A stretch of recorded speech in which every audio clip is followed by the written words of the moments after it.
네, 안녕하십니까. 지난 시간에 계속해서 바닥 구조, 바닥 설치 이 부분에 대해서 계속 설명을 드리겠습니다. 지금 여기 그려놓은 도면은 바닥 구조, 장선 평면도입니다. 여러분들한테는 이 교재는 인쇄물로 갈 거지만 이렇게 확대를 해서 그렸습니다. 이것은 기초가 있는 데서 기초 위에다가 모드실 방부목을 실러를 설치해 가지고 앙카볼트를 박아 가지고 설치를 하고 여기에서 바닥 장선 조이스트를 얹고 요 밖에는 림 조이스트가 얹혀지고 위에 아직 합판은 붙이지 않은 덮개를 붙이지 않은 요 상태입니다. 이 상태에서 이 그림은 바로 림 조이스트와 조이스트, 장선을 그려놓은 그림입니다. 여러분들도 나중에 이 모형에서 장선을 다 설치하게 되면 이런 모양이 됩니다. 그러면 지금 이 장선은 2x10, 영어에서는 플로어 조이스트를 골뱅이에다가 16인치에다가 온시, 16인치 간격으로 해라. 그래서 그 얘기는 바로 이 중심 간격이 16인치다. 그 16인치 설치하기 위해서 지난 시간에는 이렇게 표시를 했죠. 장선이 놓여지는 옆부분에다가 선을 긋고 표시를 하는 거죠. 그렇게 해서 이 장선이 다 설치됐다고 봅니다. 장선이 설치되고 나면 장선에는 장선 설치 바로 바닥에 보이죠, 여러분들. 이것이 장선이, 이것은 집이 크기 때문에 장선을 중간에 기초가 하나 더 있었습니다. 우리가 만드는 것은 집이 좀 적어서 중간에 기초가 없습니다. 기초가 있는데 잘 보시면 중간에 뭐 하나 또 끼워져 있어요. 장선이, 우리 법에는 장선위의 길이가 8피트, 2.4m입니다. 2.4m가 이상일 경우에는 그 가운데에다가 브로킹을 설치하라.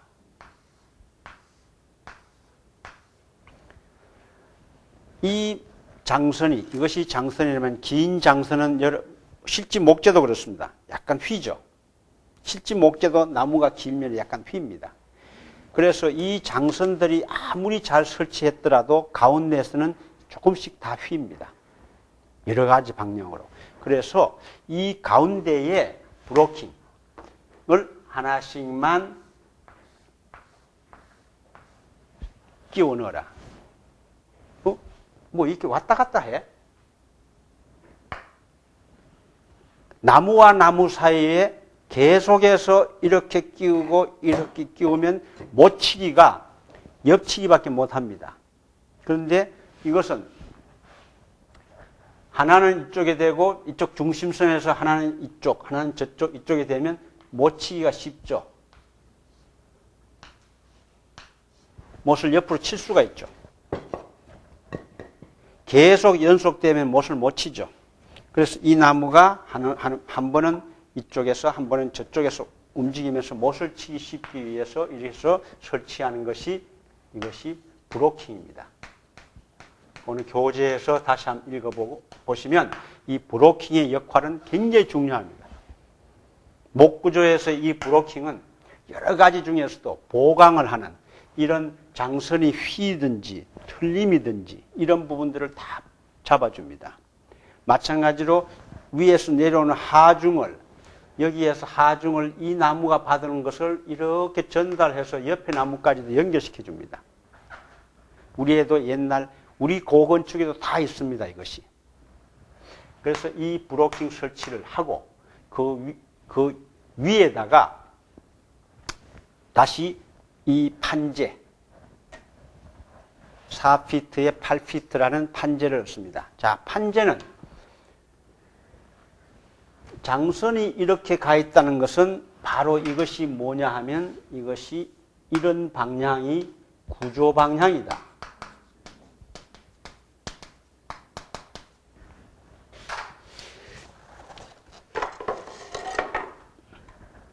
OSB나 합판이 이 OSB도 잘 보시면 칩이라는 이 목재가 이 방향보다는 이 방향이 더 많이 가 있습니다. 이것을 이 방향을 구조 방향이라고 그런다. 여기서 태권도를 하시는 분들은 계시겠지만 자, 이 정도 나무를 갖고 이 나무를 갖고 사실은 나도 태권도를 하면 이거 자릅니다. 이거를. 뭐, 어느 정도 초등학교, 중학교쯤 되면 이 나무를 발차기 하면서도 나무를 잡고 있으면 자르죠. 이 나무는 5단도 못 자릅니다. 자, 그것이 두 번째 시간에 말씀을 드렸죠. 이것이 바로 힘줄이다. 구조 방향이다.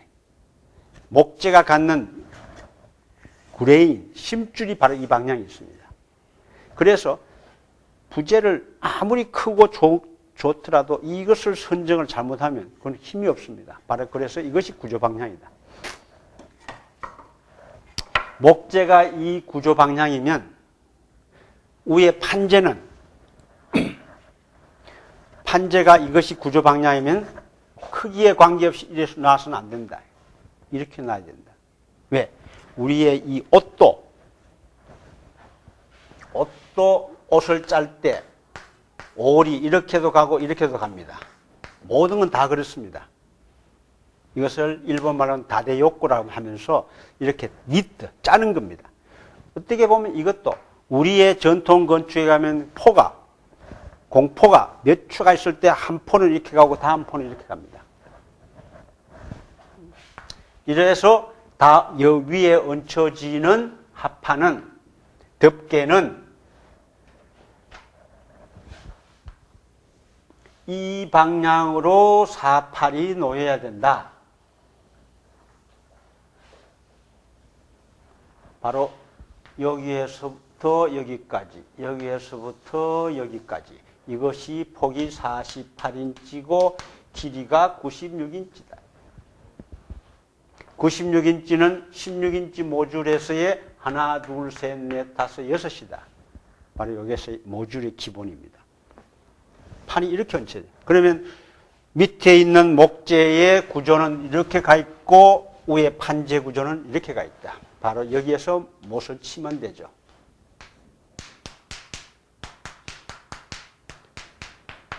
그 다음 판재도 이렇게 굽는다. 단, 그 교재에도 있듯이 이 판재의 이음은, 이쪽 이음은 줄 이음이 돼서는 안 된다. 그 얘기는 요 위에 판재는 반장을 여기서 잇고 원장은 다시 여기에서 이렇게 이어가라. 바둑이 엉켜진 게 아니고 벽돌이 엉켜진 거다. 여러분들 벽돌 잘 보시면 벽돌은 이렇게 쌓기를 하죠. 줄눈으로 쌓이는 건 특수한 경우입니다. 그래서 여기에서는 이것은 반장이고 여기에 판장이, 원장이 이렇게 됩니다. 이해가 가시기로 이해합니다. 그래서 거기는 이 줄로 쌓지 마라. 그래서 판이 얹혀지는 겁니다. 판을 얹을 때는 본드를 조이스트 위에 칠을 하고 위에다가 덮고 못을 치면 구조가 훨씬 강해집니다. 이 못도 일반 못이 아니고 스크류를 치면 더 강해집니다. 30년이 가도 이것은 소리가 안 납니다. 한국 초기에 우리 목조주택 지은 집들이 소리 난다. 아니면 외국에 가보니까 목조가 소리 난다 하는 부분들은 바로 이런 원칙을 안 지켰기 때문에 그렇습니다. 삐걱삐걱 소리 나는 것은. 이 본드를 붙이고 스크류라는 것은 나사못으로 치면 절대 그 부분은 없다. 그래서 바로 이렇게 작업이 다 끝난 것이 하나의 여러분들 그 파워포인트에 보시는 것처럼 판이 하나 형성됩니다. 그동안 열심히 작업했더니 여 위에 허연 판이 하나 얹히고 끝이에요. 그렇게 열심히 했는데 모양은 이런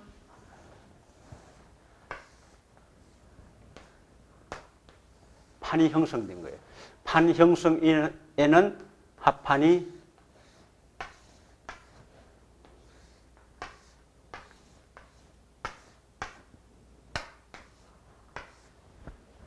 이런 모양으로 합판이 얹혀 있는 겁니다.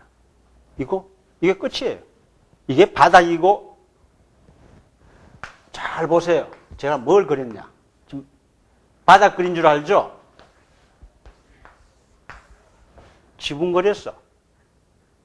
경사가 올라가면 지붕이야. 또 이것을 세워버리면 벽입니다. 다음 벽과 지붕은 굉장히 빨라집니다. 예. 여러분들이 바닥만 이해하시고 나면 그 다음은 그냥 작업도 편해. 물론 벽은 이 계구부라는, 물론 바닥에도 계구부가 있어. 이것이 다시 지붕이 아니고 바닥이다. 바닥으로 돌아갔죠. 돌아갔을 때 여기에 구멍이 나 있어. 왜? 뭐 계단이 있다든지 뭐 내려가든지 구멍이 있을 때 그 구멍 계구부를 설치하는 방법은 사실은 이 원칙은 이거와 거의 차이 없습니다.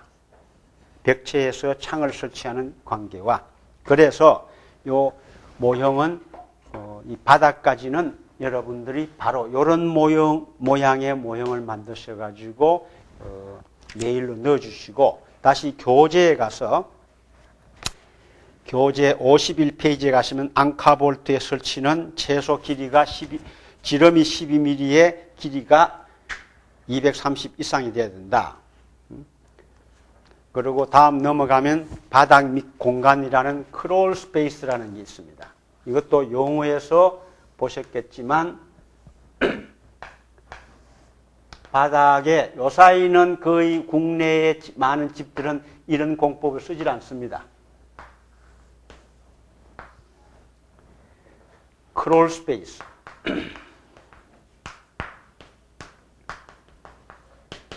여기는 공간이에요.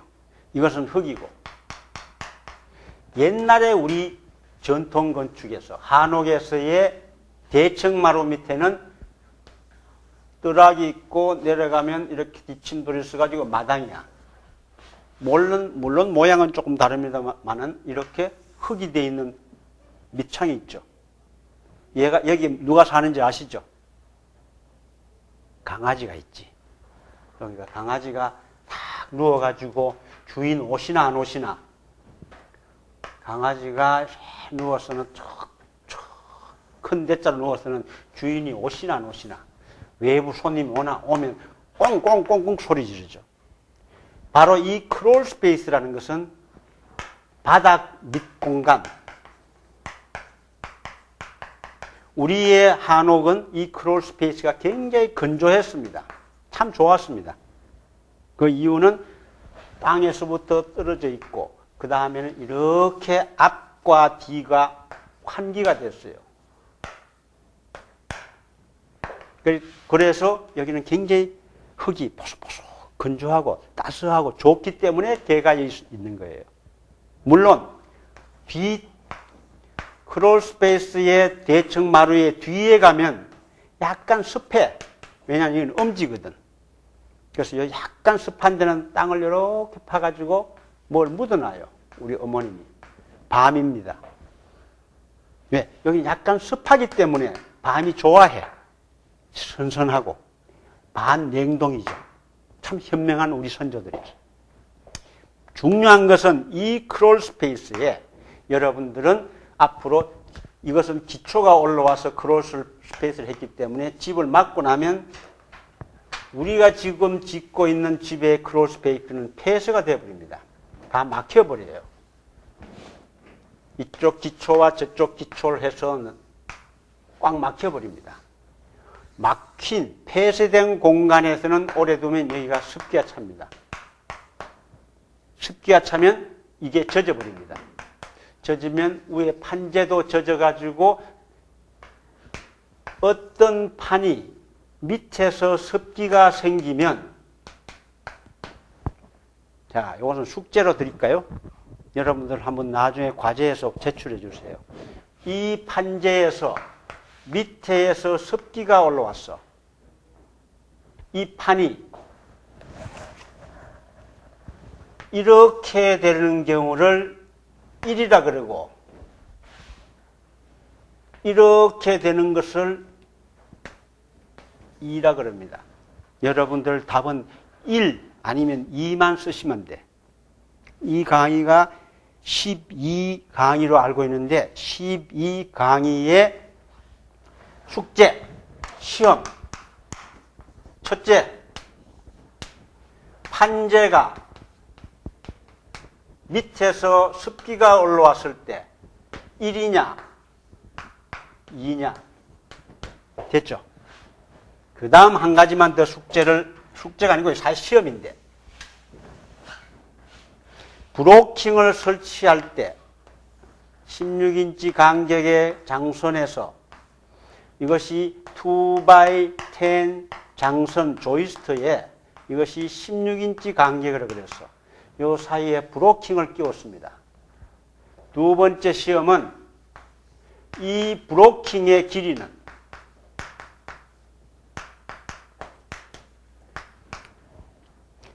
이 조이스트와 이 조이스트 사이에 브로킹을 끼워야 되는데 잘라야 끼울 거 아니에요.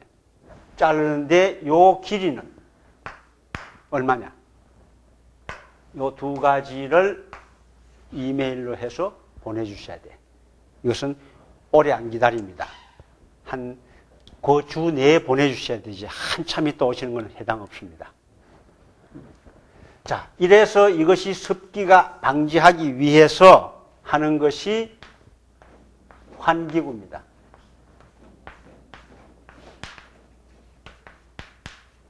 이것을 벤트라 그럽니다. 자, 목조에서는 목재가 물에 잘 젖는다, 물에 잘 썩는다, 목재가 뭐하다 하지만 무량 수준이 600년을 갖고 있고 많은 팔만대장경이 몇백 년을 있어도 나무가 목판이 썩지 않고 하는 이유는 나무를 첫째 건조목 썼다 그랬죠. 건조목 쓰기만 하는 것이 아니고 건조 관리를 하면 됩니다. 집을 건조하게만 하면 돼. 바로 건조하는 방법은 물을 막는 것만 건조하는 것이 아니고 물이 습기가 오더라도 오는 것을 말리는 것도 하나의 건조다. 우리가 빨래를 해가지고 세탁기에 해서는 건조기에 넣는 것도 있지만 우리가 비가 와서 옷이 젖은 것을 이렇게 널어서 말리는 것도 있죠. 바로 말리는 것을 하기 위한 이런 크로스벤트 환기구를 설치해야 한다.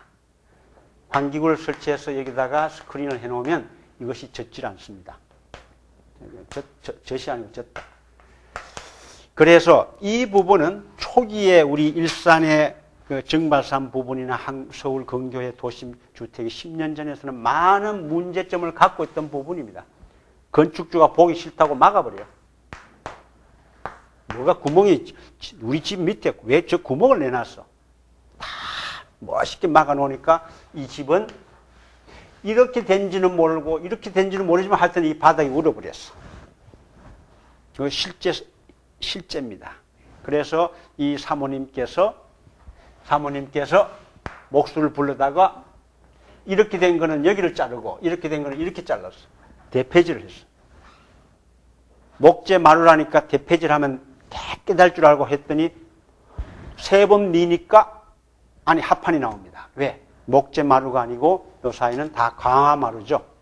나무를 살짝 덮어놓은 거죠. 이거 대패질하니까 이게 나오죠. 합판이 나오죠.